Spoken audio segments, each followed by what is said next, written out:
Good afternoon, everybody, and welcome to this week's Off the Lips. We're really excited to have you join us for the speaker, Abdul. He's one of our long-standing members. He works with conservation outcomes. We've got some of his colleagues here today from near and far who also came to support him for his talk. So one really cool thing about Abdul is apparently he is one of the best people to go on a hike with. And it's because he knows so many things about indigenous plants. And if you're walking with him, he can point it out and tell you exactly what it's supposed to be used for. So as usual, we've got this sweet little microphone. So if you have questions, you can leave it until the end. And then I'll pass you this microphone and you can just speak into it. And that's the deal, guys. Let's give him a hand.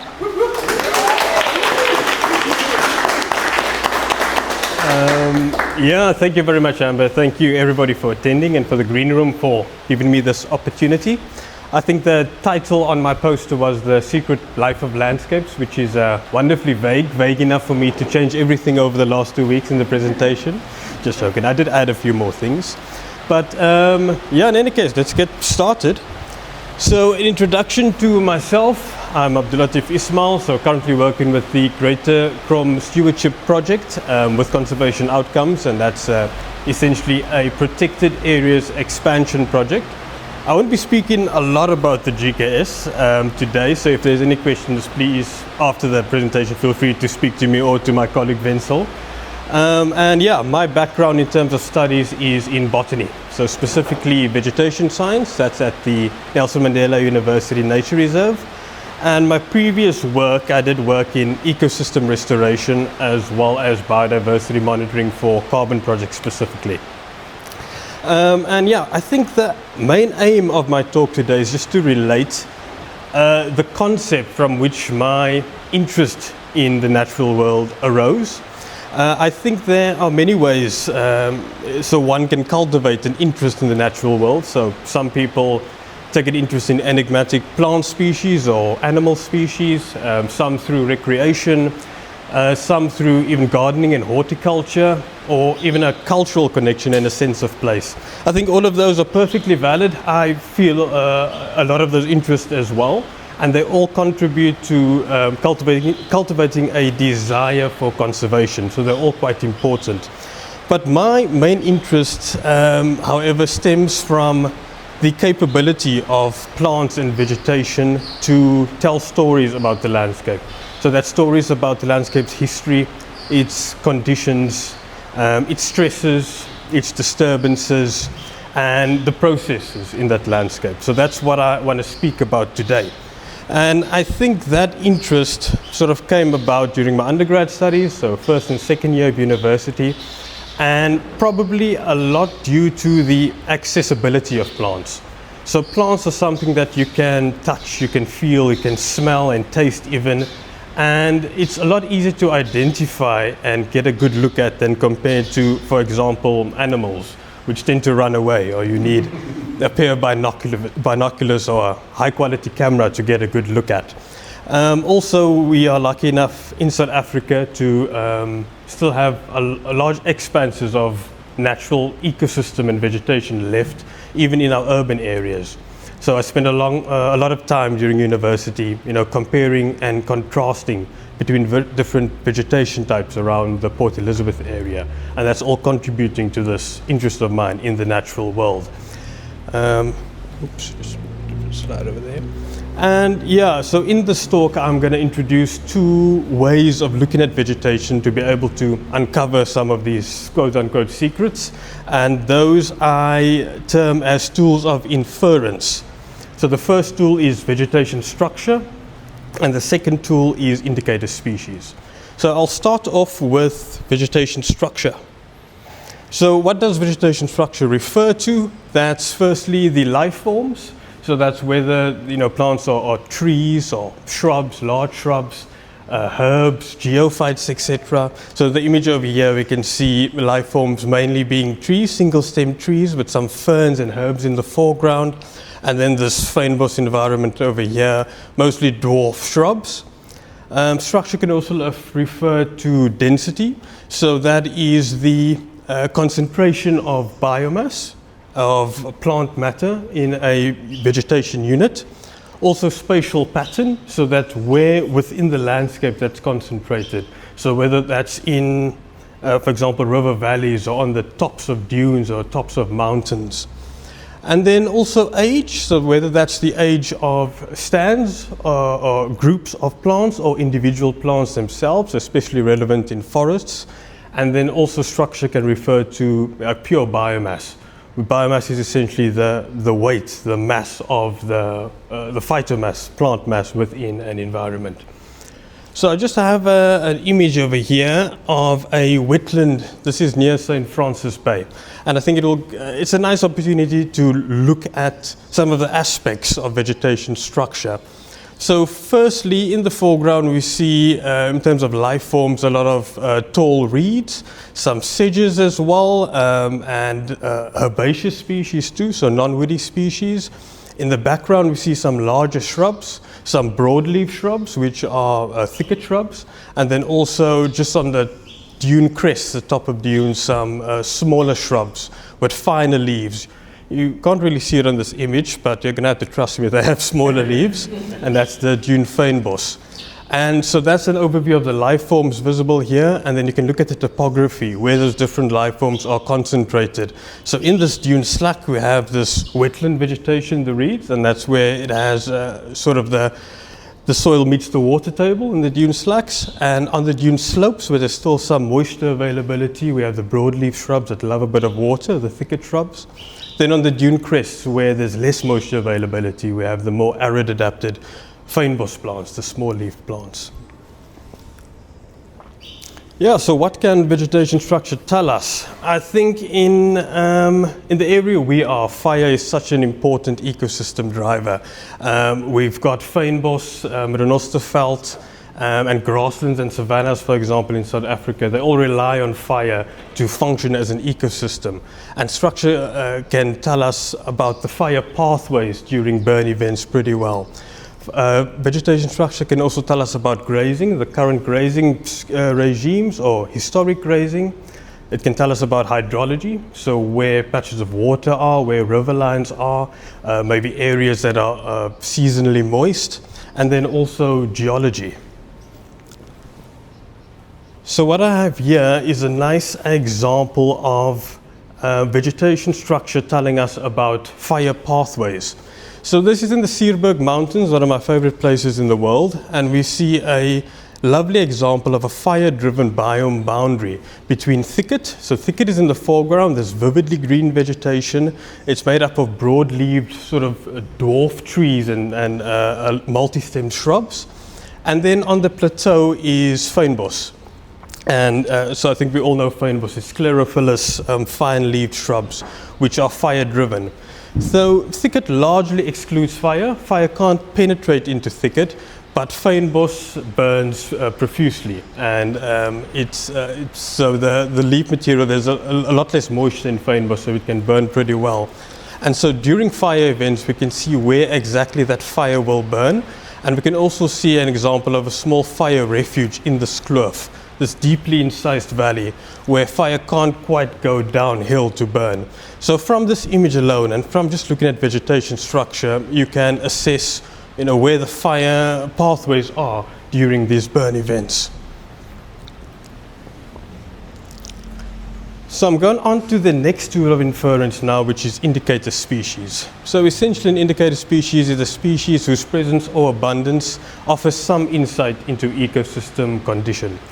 So the image on the right over here is of Acacia cyclops. It's recrans. It's a heavily invasive plant from Australia that loves alkaline geology. So it's usually on the coastal dunes, and it's really terrible for the ecosystem, but a good indicator species for alkaline geology. So where it's growing here is on what's called a culprit lens that you get around the Kucha area that sort of drifts inland. So it's a geologic type that has a high alkalinity. It's not very acidic, and it also is coupled with a very unique vegetation type, Kucha bonveld.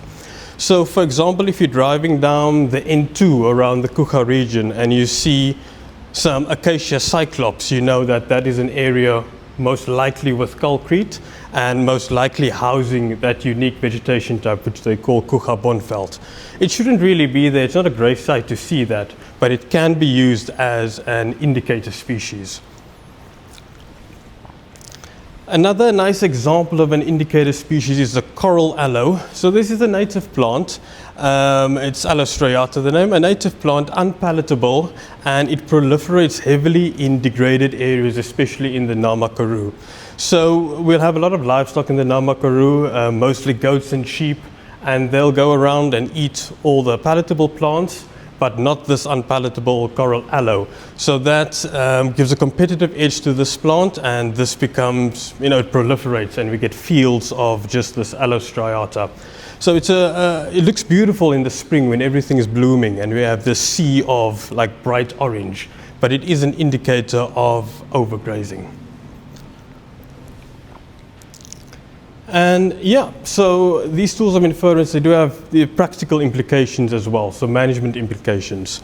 So firstly, it can tell you where the landscape does burn, which is pretty important, fire management, how frequently it burns as well. This is especially relevant to fynbos environments, where by looking at the structure, you can tell, along the successional transition, how far along it is. Has the land been overgrazed? Where is restoration needed, which I'll speak to a little bit later about. And then also, where are important water areas located? Which areas will become waterlogged during heavy rain? And then also, which areas are of high conservation importance, like with that Kucha-Bonveld example I spoke about. Yeah, so now I want to speak about a real life example. So I did mention that I did work in ecosystem restoration before. And what I want to speak about here is an example where I use these tools of inference for management reasons. So this is spekboom thicket in the Karoo. Spekboom thicket has been heavily degraded historically by mostly domestic livestock, so goats and sheep. So this is a fence line contrast, and the area to the left of me now, or the right, as you guys are looking at it, has had goats and sheep on it for quite a long time, but not the area to the right. So we can see the stark loss of biomass and of biodiversity that occurred here. So the only way to restore the spekboom thicket is by actually planting spekboom seedlings, or spekboom cuttings rather. They're not actually seedlings. So to plant, the restoration success is very much dependent on where you plant. So it's you get a higher success rate where you plant spekboom where spekboom thicket occurred previously. Whereas if you plant in areas which didn't have spekboom thicket before, your success rate is a little bit lower. So to be able to understand which areas we should plant in, what we did was looked at vegetation structure and indicator species in these degraded thicket areas where we knew that's degraded thicket on fence line contrast, to get a gauge of what the structure looks like and what are the species that characterize degraded thicket. It is a challenge to be able to identify these areas because most of the land looks the same. So I have two images over here. One is representing an area where we believe spekboom did occur previously, and one an area where we don't think it occurred, where we wouldn't want to start restoration. And then from satellite imagery, it looks even more similar. You really just can't tell which area is which. And then looking at vegetation structure and indicator species, we're able to sort of see the difference between these two different habitats. So for one, both of these landscapes, A and B, A being the where we shouldn't restore, B being where we should restore, both of these landscapes have bush clumps. And from satellite images, they look really similar. But when you get onto the ground, you see that the bush clumps in the degraded landscape, landscape B, is actually just isolated single trees, and they have this umbrella shape, whereas the bush clumps in landscape A have a rounded shape, and they're not composed of single trees. There's also a higher density of quote-unquote bush clumps in the landscape B, and a lower density in landscape A. And then another structural aspect is the life forms. So there are a few indicator life forms present in the degraded thicket, mostly these prostrate annual succulent shrubs, disturbance-loving ruderal succulents, and we don't get that in landscape A. And there's also a suite of indicator species. I won't bore you with the scientific names of those species, but for example, there's Pensia incana or Azoon glenoides, which we found to be strong indicators of degraded thicket. So this is just a nice example of some of the practical ways we can use these tools of inference. And I think it would be a miss if I don't mention, or if I don't speak about the vegetation around us here in Koga, because it's such a unique and special place in terms of biodiversity. So this was a portion I added onto the presentation from the last few weeks. I thought it deserved a bit of a mention. So a map of the Koga local municipality we can see over here. So it's mostly fynbos, which is also represented by the Strandveld habitats, the Renosterveld, but we've also got the Albany thicket biome. There's also the forests and estuarine and wetland areas, as well as a small patch of savanna, which I find is quite surprising. We're not too familiar with that patch of savanna. And I think why I brought this up was I believe Koga to be such a special place to be able to, look at the vegetation through the lens of vegetation structure and indicator species, to be able to almost ask questions to yourself and try and get an understanding of what the expression of this vegetation means in terms of that landscape history, in terms of those landscape processes. I also have a little graph up showing exactly how special this Koga area is. So this is a graph showing generic diversity. So it's essentially the different types of kinds of plants. So the number of genera, number of genuses. And yeah, for example, aloe is one genus, and within aloe we have like 100 or so species. Erica, Protea, they're all genera. And we see a lot of maps of species diversity, and it's always really high towards the Western Cape. Cape Peninsula, the Kochelberg around Stellenbosch, it's really high. But when you look at generic diversity, the highest areas are around Koga and Nelson Mandela Bay. So we can see the graph going from dark blue with low numbers of genera to almost white purple, high numbers of genera. And this is the highest in the entire Cape Floristic region right here. And that is because we've got this convergence of biomes. We've got convergence of biomes from the Cape, from subtropical affinity to the east and northwards from the Karoo. And then just a few images of the different habitats we have around here. So this is the dune vegetation, the Strandveld as it's known.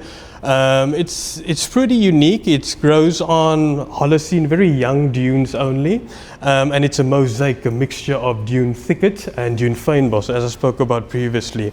This is very common around St. Francis Bay. There's actually a vegetation type known as St. Francis Strandveld, which is basically only located between Oyster Bay and the Van Stadens River. Most of Koga, however, is the sandstone fynbos, so we can see a lot of this north of Humansdorp up towards the Baviaanskloof Mountains.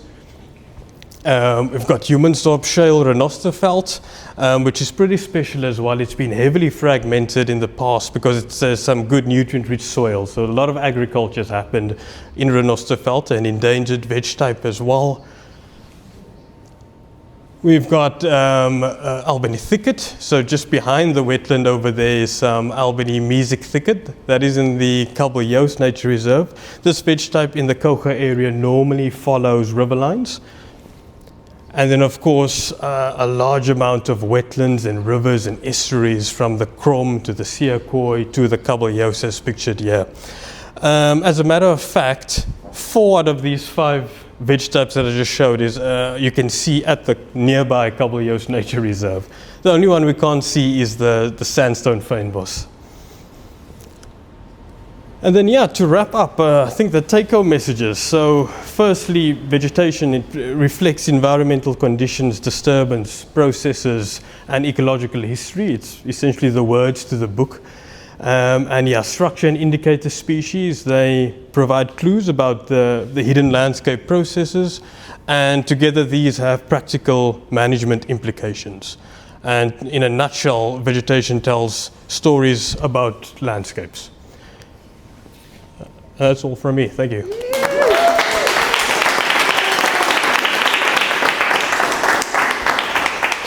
Thank you so much, Abdul. I think it's always Thank you, lovely for Menace. us to have someone speak about something that you can see like lights their face up. So that's really beautiful. Thank you so much, Abdul. Also, Thank you. Abdul is going to mention this first. Abdul does work here. So the next time you go on a hike, please invite Abdul with you. But now Or we're if you going to wanna open play the floor table to tennis. questions. Any hands? Questions. There we go. Could you use these indicators of inference, for instance, if you live in a country where they have a high amount of, say, natural disasters, could you use it for maybe disaster planning in the future in case, almost to, instead of reacting to a natural disaster that's already happened, almost be proactive about stopping future ones, if that makes sense? Yeah, I'm sure you could, because I think a lot of the natural disasters are sort of cyclical as well, as they happen frequently in that landscape. Like, for example, floods. Maybe we speak about the floods around the Gamtoos. Like, you'll see in the floodplain there'll be maybe specific, they call it alluvial vegetation, and you know that those will be areas that are periodically flooded or waterlogged. But for other disasters, I'm sure if you use this as a method to be able to go to areas which have been affected, to understand, maybe study it, try and characterize the structure, characterize the indicator species, and once you have that, you almost have this packet of information which you can use to other areas and assess the risk from that.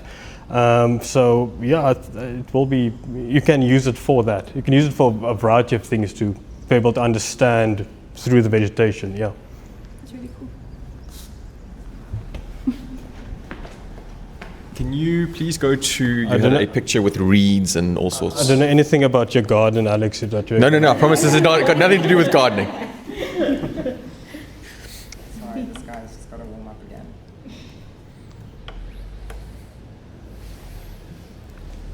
Can't take us to the nursery. One moment.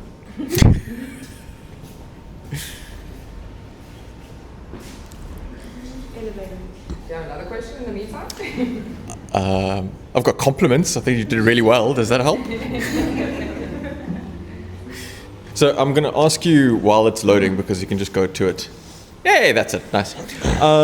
Can you please go over, you gave a basic outline, but can you please go over stuff like leaf structure, surface area, and so on with regards to water availability and how it changes? Because you did it really nicely. You spoke about like your reeds, and then it goes to more shrubby vegetation, and then at the top it's more spines and so on. So can you just go over why? Yeah, I wish I had a better picture than this, because this is in the Strandveld, it's near St. Francis Bay, and this is basically on dunes.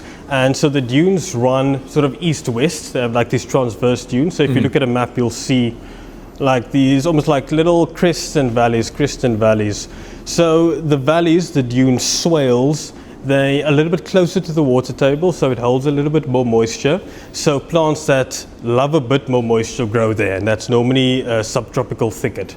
And then the dune crests are a little bit drier, less moisture availability, so more arid adapted plants grow there. So that's Can you mostly- explain what they are? What are arid adapted? So it'll So- be smaller leaves, and what else? Yeah, so they have smaller leaves, they have harder leaves, they don't have as much biomass, so their root systems are not as large as the thicket species. And there's also on some of the north-facing slopes, on particularly rocky areas, you even get succulents, which have another adaptation in terms of their photosynthetic pathway, or CAM photosynthesis. Yeah. And yeah, I wish I had a picture of showing these dune swales, because it's a very predictable pattern between thicket and fynbos occurrence in these dunes. In some of the swales that go even lower, it actually reaches the water table, and then you get these little interdune wetlands. What we're looking at here isn't exactly an interdune wetland. This is an area with surface water, so it is marshy. That's because this is the contact zone between those Aeolian dunes, the Holocene dunes, with the Cape rocks on the coast. So it's the water is sort of hitting that impermeable layer of the Cape rocks right at the coast, and we get these little freshwater wetlands there. Yeah, how's that? Thank you. Really appreciate it. Oh. Yeah. As someone who's only recently gotten into nature and hiking in general, how would you what is your advice for people who maybe haven't studied science but would like to be able to identify plant types the way you do and really help towards conservation? Yeah. To be honest, there's a mobile application called iNaturalist, which I've used since my undergrad, and I think that I've learned a lot from iNat, because it's also, there's a community there of knowledgeable experts. So what iNat basically is, it's a website and a mobile app where you can upload pictures of living organisms, whether that be insects or animals or plants, for example.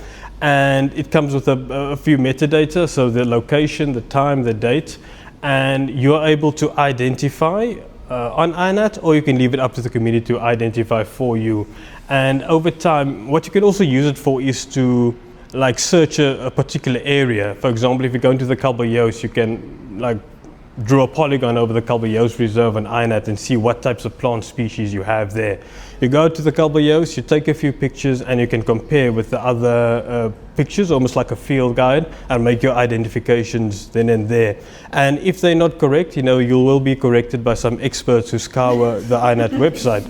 And from that, you can slowly learn. And once you are able to identify a few species, you're then able to compare areas to each other, and then you can identify patterns, identify processes, and yeah, so it's like the little stepping stone. I think iNat can become a stepping stone in garnering appreciation for natural ecosystems. Sure. And not yet sponsor of this event, iNat. Here you go. It's completely free as well. Yeah. Cool. Thanks. That was really cool.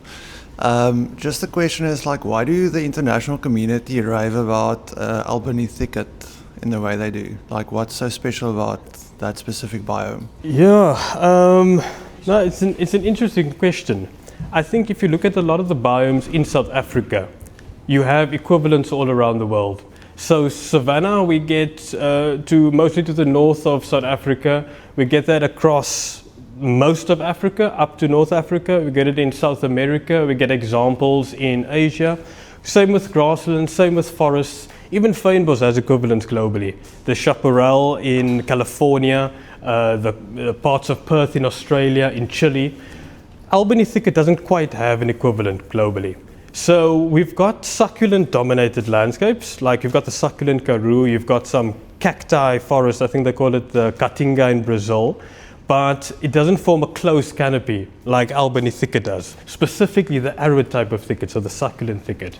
Also, it's not able to hold as much biomass in succulents, so the pure amount of succulent biomass, and also not able to house the biomass of mega herbivores, the same as Albany thicket. So if you look at all of those factors, there's nothing really comparable globally to Albany subtropical thicket, specifically the succulent type of thicket. I guess the closest would be some of the spiny thickets in Madagascar, but same over there, that's more a cacti dry forest. Speaking about dry forests, the rainfall patterns in thicket is also, it's not seasonal. So all of those other equivalent types, most of them are dry forests which have a dry summer season. Albany thicket is sort of consistent throughout, where we have periods of high rainfall, periods of drought, but there's no dry and wet season. So in that way, it's pretty special globally. And then of course, it's in a global biodiversity hotspot, one of the 17. It's the Maputoland Albany, it's the Albany Maputoland Ponderland Biodiversity Hotspot, and it houses a lot of endemic species, mostly smaller succulents, ironically, even though it's most famous for the larger succulents like speckboom. Yeah. Now we're getting started. Start with the lady. Sorry. Thank you for the amazing presentation, Abdul. It's so amazing how much you can learn from just looking at plants in the area. There's an interesting thing as well I've noted in the Gablios area, in the estuary specifically. Whenever it's been hot for a while and it hasn't rained for a while, you'll see those small plants. I don't know their names. All I know is they like water. Whenever it's too hot and it hasn't rained for a while, they turn into an orangish reddish color. So that tells you that it hasn't rained in a while. So there's a lot you can tell from plants. And it just reminded me of something when because we are in the environmental space teaching people about climate change. We find it very hard to break it down, and I think using plants to break it down makes it much easier, telling people about what can you tell about the plants that you see, what has changed in the few years. Then only it comes to then only someone can understand what actually climate change is by looking at what they can actually see before them. So yeah, it's a very exciting presentation. I'll keep it short. No, thanks, Janella. Yeah, I mean, that was the accessibility I was speaking about. Like, for example, if you had to go to, I don't want to keep using the Caballos, but it's the closest. So if you had to go to the Caballos and you wanted to understand, okay, what's around me? Like, you can't really look at the animals because you're not going to see most of them. Even the antelope are really shy. The birds, you can't see what they are. I still struggle to identify birds flying over my head, like especially birds of prey. But the plants are always there. So I think it's always a really good start to get into these sort of things. Yeah, but thanks, Yonella's with Coca local municipality in the environmental side over there. Yeah. I just wanted to ask you, I'm curious if there is like an amount of damage that's been done to the ecosystem where it's like beyond the point of being able to restore it. And if there are any indicators of that it might be the case, or if there are any indicators of, how you can tell that you can still restore it or that it's permanently damaged. Yeah, I think in terms of indicators that would sort of vary by the ecosystem. If I have to think of ecosystems that I'm familiar with, for example, the rhinosophelid we brought up. I think Vincent and I have spoken about this a lot, but there's so much rhinosophelid that's been transformed that you're not able to restore when rhinosophelid is transformed as well because the soil is disturbed. But what's always left is these little fragments. And I think something that we always speak about is how valuable are those fragments in terms of conserving the habitat. But because they're so small, a lot of the large-scale processes that normally happen there, so things like fire regimes, things like predation, pollination, for example, those patches become too small, so it doesn't become the same, the functional processes aren't there anymore. And then, thinking in terms of thicket, I think what you mentioned, where a habitat can't be restored, is true for a lot of the succulent thicket, but a habitat can't passively restore there, so it cannot spontaneously regenerate. So if you had to leave it alone and take all the animals out, it still wouldn't come back to what it was. So that needs that active input. Yeah, I hope that answered to some of your question. I think a lot of your question is a little bit difficult to answer without, looking at a specific ecosystem type. Just super quickly, the reason I'm asking, I live in the Canary Islands. I don't know if it's a familiar story in this part of the world, but basically during the colonization time, Spanish used Canary Islands, it's off the coast of Morocco, small archipelago, to build their fleet. And some of the islands, they completely wiped out most of the forest. And currently, some of the islets are completely like desert. There's basically nothing. Even though sometimes in the winter, like last winter, we had quite a rainy like a big amount of rain, and then you could see some of the smaller plants, some of like the the smallest vegetation kind of just blooms in the winter. And then everybody's hoping like, wow, maybe some of the places will it'll stay during the summer as well, and then some of the bigger vegetation, maybe the ground will keep the water inside and it'll continue growing. It didn't happen, so I'm just wondering if this is kind of like a wishful thinking, or if maybe there are some cases of this happening in real life. I mean, that is exactly what's happening with Spekboom thicket. Essentially, those microclimate conditions have completely changed once those goats have defoliated Spekboom. And so we also get these blooms of like pioneer species, these little weedy, herby species that come up. And then you'd think that, okay, maybe this is the first part of succession and you get the big plants coming up. But it never happens, because as soon as those plants die out, they're normally short-lived. It goes back to those desert-like conditions. And so for Spekboom, the only thing you can do is actually go in there and plant this pioneer species, Spekboom, to be able to change that microclimate. It's very difficult as well. It's not a easy fix. It's going to take a lot of constant replanting, for example. But because that soil has been, it's completely destroyed, that has to be sort of restored first. And yeah, I mean, that might be the case with the Canary Islands as well, as it needs something active rather than passive. So something either changed to the soil, or these hardy species, pioneer species planted back, that can lead to that succession. Cool. Yeah, but interesting. Alex has another one too.